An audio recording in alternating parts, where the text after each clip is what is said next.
मध्य प्रदेश के बहुचर्चित honey trap मामले को लेकर शनिवार को इंदौर में सुनवाई हुई, जहां आरोपी पक्ष की महिलाओं द्वारा ली गई आपत्ति पर शासकीय अधिवक्ता की ओर से जवाब पेश किया गया, जहां पूर्व मुख्यमंत्री कमलनाथ से जवाब मांगे जाने को लेकर अगली सुनवाई की तारीख तय की गई है। अभियोजन द्वारा 173 का जवाब दिया गया है और जो हमने 91 का कमलनाथ के खिलाफ जो आवेदन पेश किया था उसमें जवाब देने के बजाय उन्होंने एक आपत्ति प्रस्तुत की है। तो हमने उसमें आपत्ति पर ये उठाया था कि जब इन्होंने आपत्ति में जवाब ही दे दिया है कि 91 में आवेदन पोषणीय नहीं है तो इसमें जवाब की कोई आवश्यकता नहीं है। उस पर तर्क हो चुके हैं और 173 पे हमने समय मांगा है तर्क करने के लिए, क्योंकि उसमें विस्तृत तर्क करने की आवश्यकता है। वो डॉक्यूमेंट से रिलेटेड है सारा, है ना।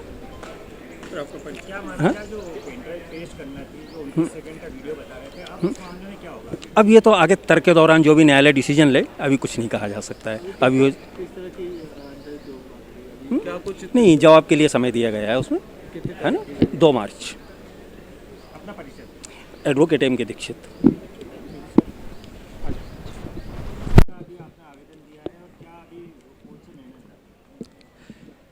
आज दिनांक को मध्य प्रदेश के बहुचर्चित मामले, जिसको हम सभी हनी ट्रैप प्रकरण के नाम से जानते हैं, इस मामले में माननीय विशेष न्यायाधीश महोदय श्री मनोज कुमार तिवारी साहब के न्यायालय में आज सुनवाई हुई। आरोपीगण श्वेता जैन, बरखा सोनी और आरती दयाल की ओर से 2 आवेदन लंबित थे न्यायालय में, जिसे अभियोजन की ओर से जवाब जिनका पेश किया जाना था। धारा 173 दंड प्रक्रिया संहिता और धारा 91 दंड प्रक्रिया संहिता, इस पर अभियोजन की ओर से धारा 173 दंड प्रक्रिया संहिता, जिसमें आरोपीगण द्वारा यह वांछा की गई थी कि विवेचक को, जो इस मामले के अनुसंधान अधिकारी हैं, उनको निर्देशित किया जावे कि इस मामले को 1 माह में पूरा अन्वेषण समाप्त करें और अंतिम प्रतिवेदन चालान न्यायालय के समक्ष प्रस्तुत करें, जिस पर अभियोजन की ओर से हमारे द्वारा जवाब आज दे दिया गया है। और जवाब में हमने यह आपत्ति उठाई है कि किसी भी अपराध के अनुसंधान अधिकारी को धारा 173 उपधारा 8 दंड प्रक्रिया संहिता के अंतर्गत यह शक्ति है कि वह किसी भी प्रक्रम पर अपना अनुसंधान पूर्ण कर सकता है, या उस अनुसंधान समाप्त करने के लिए किसी भी अपराध में किसी अनुसंधान अधिकारी को समाप्त करने के लिए बाध्य नहीं किया जा सकता। इस प्रकार का जवाब हमने 173 दंड प्रक्रिया संहिता पर दे दिया है, जिस पर तर्क दोनों पक्षों के जो बहस है वो दिनांक 2 मार्च 2024 को न्यायालय द्वारा नियत की गई है। धारा 91 दंड प्रक्रिया संहिता का भी आवेदन इन्हीं आरोपीगण की ओर से न्यायालय के समक्ष लगाया गया था, जिस पर अभी हमने मूल जवाब नहीं दिया है।